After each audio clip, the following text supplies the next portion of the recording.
กว่าจะมาเป็นโตเฮาในเวอร์ชันปัจจุบันมันบ่ได้ง่ายเลยสิมีไผฮู้ว่าเฮามีความพยายามมาขนาดใดเป็นคนที่บ่ได้เกิดมาจากความเพียบพร้อมแต่ก็เฮ็ดตัวเองให้พร้อมกับการเปลี่ยนแปลงที่จะเกิดขึ้นในทางข้างหน้าอยู่เสมอสิ่งที่พยายามมื้อนี้บ่มีไผเห็นแต่พวกเขาจะเห็นในมื้อที่มันสว่างแล้วเฮ็ดต่อไปถึงว่าสิบ่มีไผแนมมาก็ตามบ่ต้องรอให้พร้อมเพราะความพร้อมที่รอมันบ่มีอยู่จริง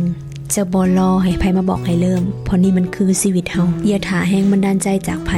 เพราะบ่มีไผจะมาฮู้ปัญหาของเฮาได้ลึกซึ้งเท่ากับตัวเฮาเองเฮามาเฮ็ดปัจจุบันเพื่ออนาคตกันดีกว่า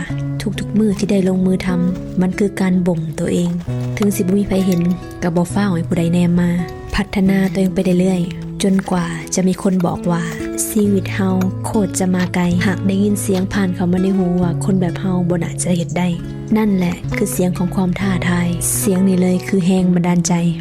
ถ้าอยากก้าวขาไปไกลแล้วไวกว่าคนอื่นอย่าสะดุดเสียงข้างทางอย่าเฝ้าพักข้างถ้ายังบ่ถึงจุดหมายอย่าอ่อนแออย่าเฝ้าหมดกำลังใจ